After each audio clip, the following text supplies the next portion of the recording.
Au cours des derniers jours, la Russie a frappé l'Ukraine avec force. 2 attaques massives de drones en 2 jours ont incendié des zones d'Ukraine et perturbé ses villes et infrastructures. La Russie devient de plus en plus audacieuse avec ses frappes de drones. Beaucoup trop audacieuse.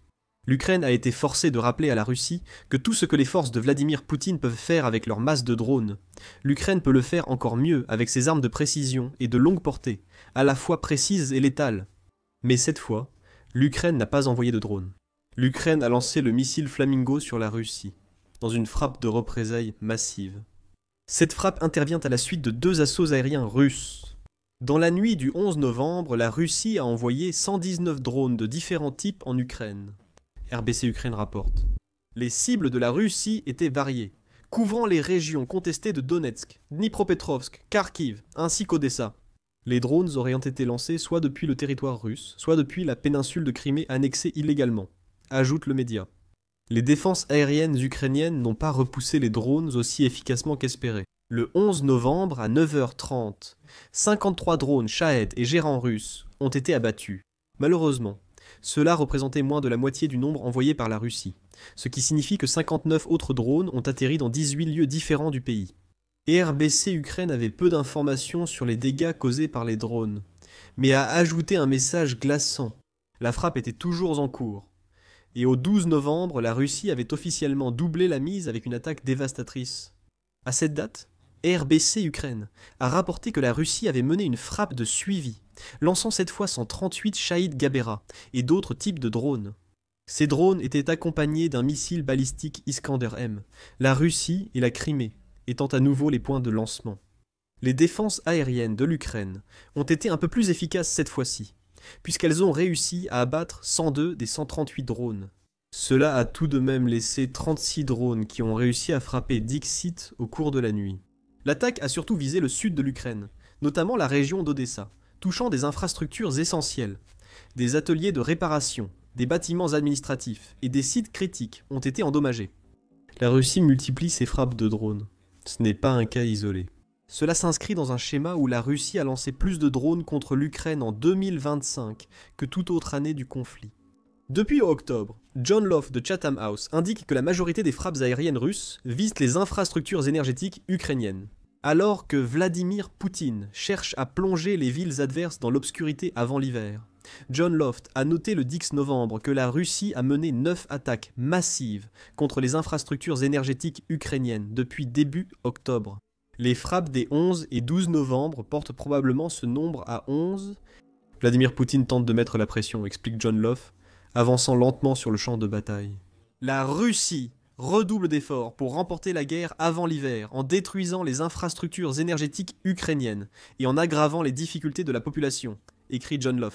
Son espoir, c'était que cette pression psychologique entraîne un effondrement du soutien populaire à la poursuite de la guerre.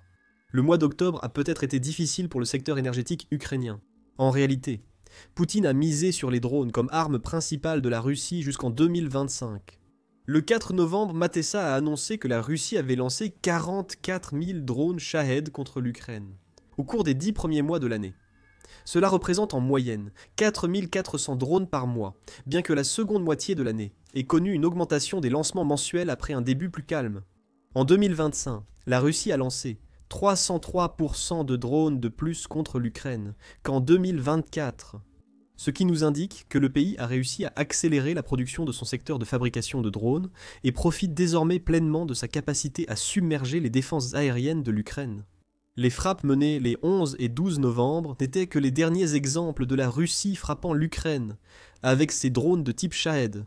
L'Ukraine ne comptait pas subir l'assaut sans riposter. Chancelante mais invaincue, l'Ukraine est sortie du double coup porté par la Russie, prête à renvoyer un coup puissant en direction de Poutine. Pas de temps pour panser les plaies, ni choisir des cibles. L'Ukraine a choisi de réagir rapidement et fortement avec l'arme idéale, le Flamand Rose. Cette arme combine drones et missiles de croisière. Et cela donne à l'Ukraine une puissance de frappe à longue portée qu'elle n'avait jamais eue à aucun autre moment de la guerre. L'Institut international d'études stratégiques indique que le Flamingo aurait une portée d'environ 3000 km, soit 1860 miles. C'est largement suffisant pour que l'Ukraine puisse frapper presque n'importe quelle infrastructure essentielle en Russie, y compris la capitale du pays, Moscou. lorsque le Flamingo atteint sa cible. Il libère jusqu'à 1150 kg de puissance explosive, ce qui suffit à raser des bâtiments renforcés. Il peut causer de graves dégâts à l'infrastructure pétrolière russe, que l'Ukraine cible intensément depuis des mois. Ukrainien informe, précise que le drone missile hybride ukrainien, fabriqué localement, peut atteindre jusqu'à 900 km/h, soit environ 560 mph. Ces spécifications rendant ce missile aussi dangereux, voire plus, que les Tomahawk autrefois annoncés pour l'Ukraine. L'absence de ces missiles a peut-être donné à Poutine l'espoir que l'Ukraine ne pourrait pas riposter contre les attaques russes sur les infrastructures énergétiques. Le flamant rose s'est envolé, prouvant que le président russe avait tort. Le 13 novembre, le Kiev Post et d'autres médias ont rapporté une frappe de représailles ukrainiennes dévastatrices menée dans la nuit du 12 au 13 novembre. D'abord, la ville russe d'Oriol semblait être la cible principale. Le Post rapporte que des photos publiées par Nikolaevska Ivarnet sur Telegram confirment de façon énigmatique qu'Oriol a été touché par des missiles Flamingo. L'aigle dans les marais n'a pas non plus dormi la nuit. Il tentait de repousser nos missiles Flamingo avec un message intéressant, selon la chaîne, qui a partagé des photos montrant des missiles Flamingo prêts à être lancés. On ne sait pas avec certitude si ces missiles ont été efficaces lors de l'attaque de l'Oriol. Le Kiev Post rapporte que les défenses russes ont tenté d'intercepter les missiles Flamingo sur Oriol, et ont peut-être réussi. Les défenses aériennes ont tenté d'intercepter, provoquant des impacts suffisamment puissants pour envoyer de gros fragments de quelque chose enflammé à travers le ciel nocturne. Ces débris ont été vus s'écraser dans des cours résidentielles, à quelques mètres des immeubles d'habitation. Alors, qu'en pensez-vous ? La Russie affirme souvent que les débris de drones et missiles ukrainiens causent des dégâts, ce qui pourrait être vrai ici. Abattre un ou deux flamants roses n'était pas une frappe de représailles impressionnante, mais il y avait bien plus. Peu après les premiers rapports sur l'incident de l'Oriol, l'état-major ukrainien a fait une annonce choc sur Telegram. Cette ville russe était loin d'être la seule que l'Ukraine a visée dans la nuit du 12 au 13 novembre. Selon l'état-major général, cet incident s'inscrivait dans une frappe plus large visant des dizaines de sites logistiques et militaires en Russie et dans les zones ukrainiennes occupées, pour réduire le potentiel militaire, économique et offensif de l'agresseur russe. Dans la nuit du 13 novembre, des unités des forces de défense de l'Ukraine ont frappé des dizaines d'objectifs en Russie et dans les territoires occupés. L'état-major général l'a annoncé sur Telegram, précisant qu'une des raisons de la frappe était que le flamant rose figurait parmi les armes ukrainiennes utilisées lors de l'attaque contre la Russie. Les forces de défense ukrainiennes poursuivent la destruction systématique par le feu des objets impliqués dans l'approvisionnement de l'armée d'occupation russe, a déclaré l'état-major général. Des drones d'attaque, à réaction et divers missiles servent lors de frappes complexes. La nuit dernière, plusieurs armes à longue portée, dont les flamants roses, Bars et Liuchi, ont été lancées. L'Oriol n'était que la pointe de l'iceberg. Les flamants roses, Trakalios et les drones ukrainiens ont survolé la Russie pour riposter aux attaques de Poutine contre les civils, villes et infrastructures ukrainiennes. Dans ses rapports sur la frappe de représailles ukrainiennes, Euromaidan Press a donné un maximum d'informations sur les nombreuses cibles russes visées. Il précise que les frappes ukrainiennes auraient débuté vers 17 h le 12 novembre, ciblant la région frontalière de Belgorod. Des photographies partagées par la chaîne Telegram Supernova Plus semblent montrer les résultats de cette frappe, qui a été menée à l'aide de drones. On voit de la fumée s'élever d'une installation au loin. Cependant, sur ces deux clichés, il n'est pas clair précisément ce que l'Ukraine a frappé. Quoi que ce soit, cela brûlait. Le 12 novembre. Les drones ukrainiens ont dû effectuer des frappes directes. Le kraï de Krasnodar aurait été la prochaine cible de l'Ukraine et Supernova Plus a aussi signalé cette frappe. Cette fois, nous avons une idée de ce que l'Ukraine a réussi à toucher, comme le suggère le rapport de Supernova Plus. Le pays a détruit une sous-station électrique dans la région russe, privant Novokubansk d'électricité. L'Ukraine prouve à Poutine qu'elle peut nuire à l'infrastructure énergétique russe autant que les drones Shahed russes en Ukraine. Les coupures de courant rappellent durement aux Russes que leur dirigeant les a entraînés dans une guerre de près de 4 ans. Il avait d'abord dit qu'elle finirait en quelques jours. Elle n'est pas terminée, loin de là, et le peuple russe commence à ressentir l'impact de l'échec de Poutine en Ukraine. L'Ukraine s'est ensuite concentrée sur son territoire, selon Euromaidan Press, en menant une frappe dans l'oblast de Zaporijia. Actuellement, la Russie occupe environ les 3/4 des régions de Zaporijia et de Kherson, y compris la centrale nucléaire de Zaporijia qui fournit une grande partie de l'électricité de l'Ukraine. L'Ukraine, n'ayant pu reprendre Zaporijia par voie terrestre, confie désormais le combat à ses forces aériennes. Cette fois, la chaîne Telegram Exelenova Plus a fourni la preuve de la frappe en partageant 2 vidéos semblant montrer les défenses aériennes russes à Zaporijia, réagissant aux projectiles ukrainiens. La même chaîne a ensuite confirmé qu'une autre infrastructure à Krasnodar, dans le Kraï, avait également été touchée. Elle a publié une vidéo où l'on entend distinctement un drone ou missile bruyant passer dans le ciel. Le bruit du drone disparaît, le danger paraît passé, mais une énorme explosion éclaire soudain le ciel. L'ancien Elenova Plus affirme que ces images ont été tournées à Afipski, où se trouve aussi une raffinerie de pétrole russe. On peut sans doute ajouter une attaque à la dizaine de frappes ukrainiennes contre des raffineries russes depuis début 2025. Les frappes ont duré toute la nuit. Oriol aurait été touchée en même temps que celle sur le Krasnarkrai, ex-Elenova. Cela suggère aussi que le rapport du Kiev Post sur la destruction d'un missile Flamingo par les défenses russes pourrait être inexact. Soit l'Ukraine a tiré des missiles non interceptés par la Russie, dans tous les cas. Une photo diffusée sur Telegram montre aussi des dégâts à la centrale thermique Oriol, dont un grand trou dans le mur d'un atelier. Enfin, il y avait la Crimée, occupée par la Russie depuis 2014, lorsque Poutine a annexé la péninsule lors de sa première campagne d'agression contre l'Ukraine.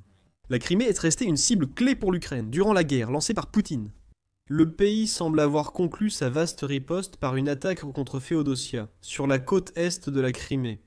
Nous n'avons pas beaucoup plus de détails sur cette frappe, bien qu'il ait été rapporté que de puissantes explosions ont été entendues dans toute la région. Féodosia possède un terminal pétrolier maritime récemment visé par l'Ukraine. Comme vous le découvrirez si vous regardez notre vidéo qui couvre le double coup dur infligé à Poutine par l'Ukraine et la Chine, plus tôt en novembre. Peut-être que l'Ukraine a tenté le coup de grâce avec ses frappes des 12 et 13 novembre en Crimée. Nous devrons attendre pour connaître les dégâts à Féodosia. Le Kiev Post indique que l'Ukraine aurait frappé plus souvent la Crimée que ne le dit Euromaidan Press. Il précise que plusieurs cibles importantes sur la péninsule ont été frappées, dont un entrepôt de drones, des parkings d'hélicoptères, un radar de défense aérienne et le dépôt pétrolier du terminal Morskoye Neftianoï. À Zaporijia, en Asie, l'Ukraine aurait frappé un dépôt pétrolier, selon le média, incluant les postes de commandement de la 127e division de fusiliers motorisés et de la 5e armée interarmes. Comme indiqué plus tôt, l'Ukraine répondra aux drones russes avec une précision létale. C'est bien ce que nous voulions dire. Ces médias nous informent sur l'ampleur des dégâts causés par l'Ukraine en Russie et dans les territoires occupés lors de sa frappe de représailles. Les conséquences de la frappe ukrainienne sont encore analysées lors de cette vidéo. Donc, l'Ukraine a peut-être eu encore plus de succès que ce que nous avons rapporté jusqu'à présent. Avec une frappe de cette ampleur, on pourrait croire que la Russie réagirait fortement. Son ministère de la Défense pourrait prétendre avoir abattu tous les drones et missiles ukrainiens, ou affirmer que l'Ukraine a mené une attaque terroriste en Russie, en omettant que cette frappe répond à des actions similaires de la Russie. Non, il n'y a eu presque aucun murmure de la Russie, sauf une réaction de la région d'Oriol, visée par les missiles Flamingo ukrainiens, alors que la région d'Oriol était attaquée. Le gouverneur Andrei Klitschkov a déclaré une alerte aérienne sur Telegram, offrant la seule réaction russe à la frappe de représailles ukrainiennes. Les attaques contre la région d'Oriol continuent.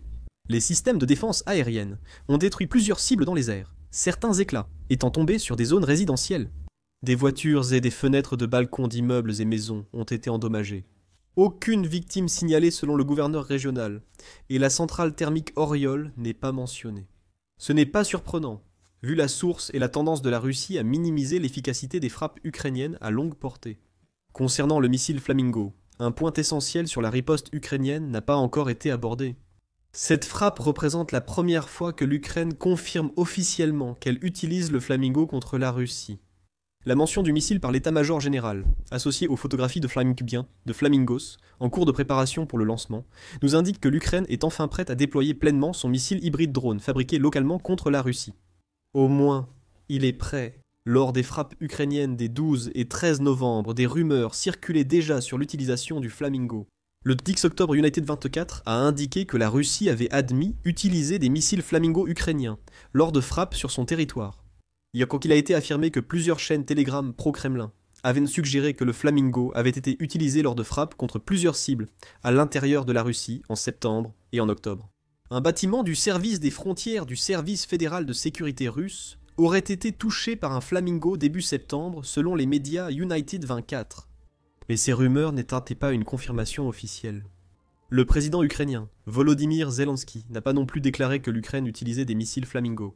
Le 28 octobre, Pravda a rapporté que le président ukrainien avait déclaré « Le Flamingo a été utilisé au combat. Le routeur a servi au combat. Nous faisons tout pour tenter une vraie avancée cette année, pas seulement 1 ou 2 essais. Nous progressons vers cet objectif.